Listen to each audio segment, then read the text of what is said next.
எல்லாருக்கும் வணக்கம். நான் உங்கள் கிக்கி தமிழ். நமக்கு பார்த்தீங்கன்னா சுட சேனல்னு ஒரு ரிவ்யூ நோட் வந்திருக்குங்க. அந்த ரிவ்யூ நோட் என்ன அப்படின்னு பார்த்தீங்கன்னா மீ ரவுட்டர் 3Gங்க. ஸோ பாருங்கள், இதுதான் மீ ரவுட்டர் 3Gயோட பாக்ஸ் மேலே பார்த்தீங்கன்னா AC1200 போட்டிருக்கு. சைனீஸில் மீ ரவுட்டர் 3Gன்னு போட்டிருக்கு. ஸோ ஃபஸ்ட் நம்ம பாக்ஸ் சைட்லலாம் என்ன இருக்குது அப்படின்னு பார்க்கலாம். சைடில் பார்த்தீங்கன்னா சைனாவில் வந்ததுனால ஃபுல்லாக சைனீஸில் தான் இருக்குது. நம்மளுக்கு எதுவுமே புரியாது சத்தியமாக. ஸோ பார்த்தீங்கன்னா 3G மட்டும் தான் நம்மளுக்கு புரியுது. இதோட MRP அப்படின்னு பார்த்தீங்கன்னா கிட்டத்தட்ட ஒரு 3000 ரூபா வருங்க. லெஃப்ட்லேயும் லோகோ இருக்குது, மீ லோகோ. அதுக்கப்புறம் பார்த்தீங்கன்னா ரைட்லேயும் மீ லோகோ இருக்குது. சைடில் அப்படின்னு பார்த்தீங்கன்னா திருப்பியும் மீ ரவுட்டர் 3G அப்படின்னு இருக்குது. ஸோ அப்புறம் பேக்கில் பார்த்தீங்கன்னா மீ வைஃபை ஆப்பை பற்றி ஃபுல்லாக எழுதிருக்கு. ஆனால் ஃபுல்லாக சைனீஸில் எழுதிருக்கு. நீங்கள் ஒன்றும் கவலைப்பட தேவை. நான் அந்த மீ வைஃபை ஆப்பை பற்றி லாஸ்ட்டில் டெமோ கூட கொடுக்குறேன். ஸோ அதை நம்ம பார்க்கலாம். ஸோ ஃப்ரண்ட்டில் பார்த்தீங்கன்னா அந்த பாக்ஸில் அந்த மீ ரவுட்டரோட இது போட்டிருக்கு.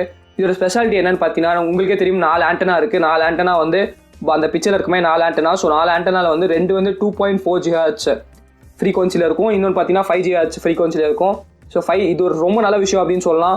ஒரே வைஃபைல நீங்கள் 2 வைஃபை கனெக்ஷன் இருக்கும். ஒன்று வந்து 2.4 GHz, ஒன்று வந்து 5 GHz connection. So 5 GHz connection வந்து உங்கள் ஃபோனில் கண்டிப்பாக எல்லா ஃபோன்லையும் சப்போர்ட் இருக்கும். ஸோ அந்த சப்போர்ட் இருந்தாலே போதும், உங்கள் நெட் கனெக்ஷன் வந்து ரொம்ப நல்லா ஆம்ப்ளிஃபை பண்ணும். ஸோ ஸ்பீட் அப்படின்னு பார்த்தீங்கன்னா ரொம்ப சூப்பராக ஏற்றி விடும் ஸ்பீட் அப்படின்னு சொல்லலாம். ஃபார் எக்ஸாம்பிள் அப்படின்னு பார்த்தீங்கன்னா என்னோட கனெக்ஷன் வந்து 150 Mbps கனெக்ஷன் தான். ஆனால் நார்மல் ரவுட்டர்ஸில் தான் எனக்கு வந்து 2.4 GHz ரவுட்டர்ஸ் தான். ஸோ அந்த ரவுட்டர்ஸில் வந்து எனக்கு கனெக்ஷன் ஸ்பீட் வந்து 40 Mbps 50 Mbps தான் வந்துருந்துச்சு. ஆனால் இந்த ரவுட்டர் போட்டதுக்கப்புறம் அப்படின்னு பார்த்தீங்கன்னா அந்த 40 Mbps 50 Mbps வந்து 260 Mbps ஸ்பீடாக வந்துச்சு. கிட்டத்தட்ட ஈக்குவலாக 170 Mbps கிட்ட ஸ்பீட் வருது. அப்பப்போ 260 வரைக்கும் டச் பண்ணிட்டு இருந்துச்சு. ஸோ அதுதான் இந்த ரவுட்டரோட மேட்சிக் அப்படின்னு நான் நினைக்கிறேன். ஸோ 5 GHz சப்போர்ட் இருக்கிறதுனால ரொம்ப நல்ல விஷயம் அப்படின்னு நினைக்கிறேன் 5 GHz சப்போர்ட் இருக்குது. அது மட்டும் இல்லாமல் பார்த்தீங்கன்னா டியூவல் பேண்ட் வைஃபை. ஸோ நீங்கள் ஒரே தடவை 2 வைஃபை ரன் பண்ணலாம். ஒன்று வந்து 2.4 GHz, ஒன்று வந்து 5 GHz. ஸோ 5 GHz உங்கள் ஃபோனில் சப்போர்ட் இல்லைனா 2.4 GHz யூஸ் பண்ணிக்கலாம். ஆனால் இப்போ ஒரு எல்லா ஸ்மார்ட் ஃபோன்லையும் 5 GHz சப்போர்ட் கண்டிப்பாக 10,000 ரூபா மேலே இருக்க எல்லா ஸ்மார்ட் ஃபோன்லையும் இருக்கும். ஸோ பார்த்தீங்கன்னா 5 GHz சப்போர்ட் பண்ணும். ஸோ இதில் பார்த்தீங்கன்னா 4 ஆண்டனா இருக்குது. 2 வந்து 2.4 GHzக்கு, 2 வந்து 5 GHz ஆண்டனா. ஸோ இதுதான் இதோட ஸ்பெஷாலிட்டி. ஸோ அதை சுற்றி இன்னொரு கவர் கொடுத்துருக்காங்க. ஸோ அந்த கவரை நம்ம பிரிக்கிறோம். பேக்கிங் அப்படின்னு பார்த்தீங்கன்னா ரொம்ப ஃபேமாக தான் இருக்குது அப்படின்னு சொல்லலாம். ரொம்ப பிரிக்கவே ரொம்ப கஷ்டமாக இருக்குது அப்படின்னு சொல்லலாம். ஸோ நமக்கு ஃபஸ்ட்டு பார்த்தீங்கன்னா ரவுட்டர் மட்டும் தான் கிடைக்குது. அதை தவிர எதுவுமே இல்லை. ஒரு LED லைட் இருக்குது ரவுட்டரில். மேலே பார்த்தீங்கன்னா மீ பிராண்டிங் இருக்குது. கீழே பார்த்தீங்கன்னா கொஞ்சம் அந்த இன்ஃபர்மேஷன்லாம் இருக்குது. அப்புறம் அந்த பார்கோடு இருக்குது. ஸோ ரவுட்டர் அதை தவிர வேறு எதுவுமே இல்லை. அப்புறம் பார்த்தீங்கன்னா நம்ம பாக்ஸில் வேறு என்ன கிடைக்குது அப்படின்னு பார்த்தீங்கன்னா நமக்கு வந்து ஒரு மேனுவல் கிடைக்குது. அந்த மேனுவல் சுத்த வேஸ்ட் அப்படின்னு நினைக்கிறேன் இந்தியாவில். ஏன்னா அப்படின்னு பார்த்தீங்கன்னா அது ஃபுல்லாக சைனீஸில் தான் இருக்குது. நம்மளுக்கு எதுவுமே யூஸ் ஆகாது. அதுக்கப்புறம் பார்த்தீங்கன்னா மீ வைஃபைக்கு ஒரு பார்கோட் கிடைக்குது. ஸோ இந்த பார்கோட்லாம் நம்மளுக்கு தேவையே இல்லை. ஏன் அப்படின்னு பார்த்தீங்கன்னா நம்ம ப்ளே ஸ்டோரில் போயிட்டு நம்ம ஈஸியாக அதை சர்ச் பண்ணாலே மீ வைஃபை அப்படின்னு சொல்லி அந்த ஆப் வந்து நம்மளுக்கு கிடச்சிரும். அது கீழே என்ன கிடைக்குது அப்படின்னு பார்த்தீங்கன்னா நமக்கு வந்து ஒரு அடாப்டர் கிடைக்குது. இது மோஸ்ட் ஆஃப் ஃபாரின் கண்ட்ரியில் யூஸ் பண்ணுற அடாப்டர் தான் நமக்கு கொடுக்குறாங்க. ஆனால் கவலைப்பட தேவையில்ல. பெங்களூரில் தான் எனக்கு இந்த ரிவ்யூ யூனிட் கிடச்சிது. ஸோ பெங்களூரில் என்ன பண்ணுறாங்க அப்படின்னு பார்த்தீங்கன்னா நீங்கள் எந்த கண்ட்ரியில் வந்து ஆர்டர் பண்ணுறீங்களோ அந்த கண்ட்ரிக்கு ஏற்ற மாதிரி ஒரு அடாப்டர் கொடுத்துறாங்க. நம்மளுக்கு பார்த்தீங்கன்னா ஒரு இந்தியா அடாப்டர் கொடுத்துருக்காங்க. ஸோ இது ஒரு இந்தியன் அடாப்டர். ஸோ நம்ம ஈஸியாக அதை ப்ளக் பண்ணிவிட்டு அப்படியே யூஸ் பண்ணிக்கலாம் இந்தியாவில் கூட. ஸோ ஆக்சுவலி இது கரெக்டான இந்தியன் அடாப்டர் இல்லை. எனக்கு ரிவ்யூ நோட்டெல்லாம் கொஞ்சம் மாற்றி கொடுத்துருக்காங்க. ஆனால் நம்மளுக்கு நார்மலாக கஸ்டமர்ஸ்லாம் ஆர்டர் பண்ணாங்கன்னா உங்களுக்கு கரெக்டான ஒரு அடாப்டர் கொடுத்துட்றாங்க. அதுக்கப்புறம் பார்த்தீங்கன்னா அதுக்கே நம்மளுக்கு கேபிள் வந்து அட்டாச்சாக இருக்குது.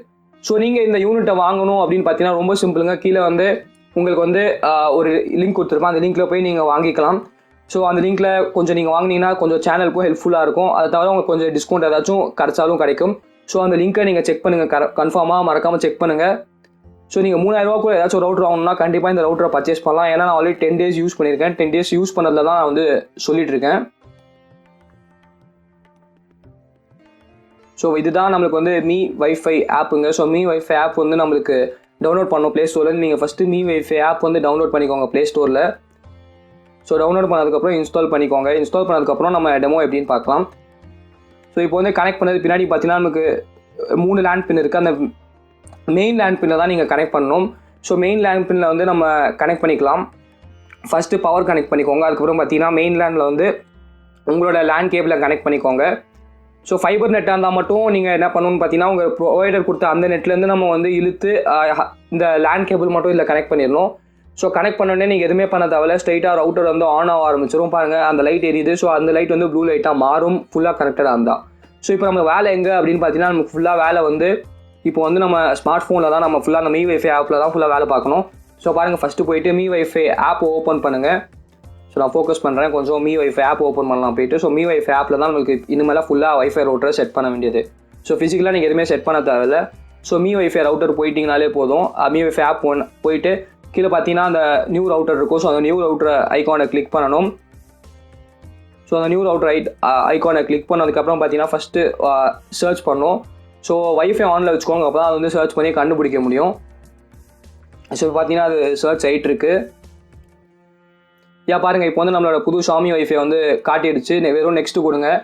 நெக்ஸ்ட்டு கொடுத்துட்டு அப்படின்னு பார்த்தீங்கன்னா நீங்கள் ஆல்ரெடி ஒரு வைஃபை மோடம் யூஸ் பண்ணிட்டு இருந்தீங்க அப்படின்னு பார்த்தீங்கன்னா அந்த மீ வைஃபை மோடமே நீங்கள் கான்ஃபிகர் பண்ணிக்கலாம். இல்லை வேறு ஏதாச்சும் கம்பெனி மீ யூஸ் பண்ணினா கூட பிரச்சனை இல்லை. உங்களுக்கு வெறும் அந்த மோடமில் உங்களுக்கு இன்டர்நெட் கனெக்ஷன் இருந்தால் எந்த விதமான பிரச்சனையும் இல்லை. ஆனால் ஒருவேளை இப்போ தான் புதுசாக மோடம் ஃபிக்ஸ் பண்ணுறது நான் என்ன ரெக்கமெண்ட் பண்ணுவேன்னா, ஃபஸ்ட்டு இன்டர்நெட் கனெக்ஷன் வந்து ஒரு மோடம் வாங்கிட்டு அவங்க எந்த இன்டர்நெட் ப்ரொவைடரோ அவங்களே வந்து கான்ஃபிகர் பண்ண சொல்லுங்கள். இல்லை பழைய மோடம்ல இருந்து புது மோடம் கனெக்ட் பண்ணுறதா இருந்தால் ரொம்ப ஈஸிங்க. சும்மா அந்த கேபிளை சுருக்கிட்டு உங்களுக்கு பிடிச்ச யூசர் நேம் உங்கள் பாஸ்வேர்டை கொடுத்துட்டு நெக்ஸ்ட்டு கொடுத்தாலே போதும், ஈஸியாக செட்டப் ஆகிடும். ஸோ புதுசாக நீங்கள் வாங்குறதா இருந்தால் நீங்கள் போயிட்டு உங்களோட மோடம் அவங்களே வந்து ஃபிக்ஸ் பண்ணி கொடுத்துருவாங்க. ஏர்டெல் அந்த ஏர்டெல், ஹாத்வே வந்து ஹாத்வே அவங்களே ஃபிக்ஸ் பண்ணி கொடுப்பாங்க. ஆனால் புது மோடம் நீங்கள் வாங்கி பழைய மோடம் வந்து ஜஸ்ட்டு அந்த கேபிளை மட்டும் சொருகிறதா இருந்தால் எந்த விதமான பிரச்சனையும் இல்லை. ஏன்னா பழைய மோடமில் ஆல்ரெடி கான்ஃபிகர் ஆகிருக்கும். அதை அப்படியே அந்த கேபிளை சொருகிட்டு உங்களுக்கு தேவையான யூசர் நேம் பாஸ்வேர்ட் மட்டும் நீங்கள் கொடுத்துக்கலாம். ஸோ பண்ண மாதிரி நம்மளுக்கு பார்த்தீங்கன்னா ஒரு 5G நெட்வொர்க்கும் இருக்குது, நம்மளுக்கு வந்து 2.4 GHz நெட்வொர்க்கும் இருக்குது. நீங்கள் எதுவுமே பண்ண தேவையில்லை. யூசர் நேம் பாஸ்வேர்ட்லாம் கொடுத்தோன்னே அதுவே செட்டிங்ஸ் வந்து அப்ளை ஆகிட்டே இருக்கும். ஸோ இது ஒரு 5 minutes கிட்டத்தட்ட ஆகும் இந்த ப்ராசஸ் வந்து. நீங்கள் கவலைப்பட தேவையில்லை. ஸோ கொஞ்சம் பீஸ்ஃபுல்லாக வெயிட் பண்ணிங்கன்னா உங்களுக்கு வந்து நீங்கள் யூஸ் பண்ணிக்கலாம். இதுக்கப்புறம் ஸோ இது பண்ணாலே போதும். அதுக்கப்புறம் உங்கள் மீ அக்கௌண்ட்டை மட்டும் லாகின் பண்ண வேண்டியது இருக்கும். ஸோ அந்த லாகின் நீங்கள் முடிச்சிட்டிங்கன்னா உங்கள் வைஃபை ரூட்டர் வந்து ஃபுல்லாக செட்டப் ஆயிடுச்சு. பின்னாடி பார்த்தீங்கன்னா நமக்கு ப்ளூ கலர் லைட் எரிய ஆரம்பிச்சு. ஸோ என்ன அர்த்தம் அப்படின்னு பார்த்தீங்கன்னா நமக்கு வந்து இன்டர்நெட் கனெக்ஷன் கனெக்ட் ஆயிடுச்சு. ஸோ இப்போ வந்து நீங்கள் யூஸ் பண்ணிக்கலாம். அங்கே பார்த்தீங்கன்னா அந்த 2 வைஃபை காட்டுது. ஒன்று பார்த்தீங்கன்னா Geekytamizha 5G, இன்னொன்று பார்த்தீங்கன்னா Geekytamizha G. ஸோ ஒன்று வந்து 5 GHz, இன்னொன்று வந்து 2.4 GHz. ஸோ பார்த்தீங்கன்னா மீ அக்கௌண்ட் லாகின் பண்ணணும். நான் ஃபஸ்ட்டு போய் மீ அக்கௌண்ட் லாகின் பண்ணிவிட்டு அதுக்கப்புறம் வந்து வீடியோ கண்டினியூ பண்ணலாம்.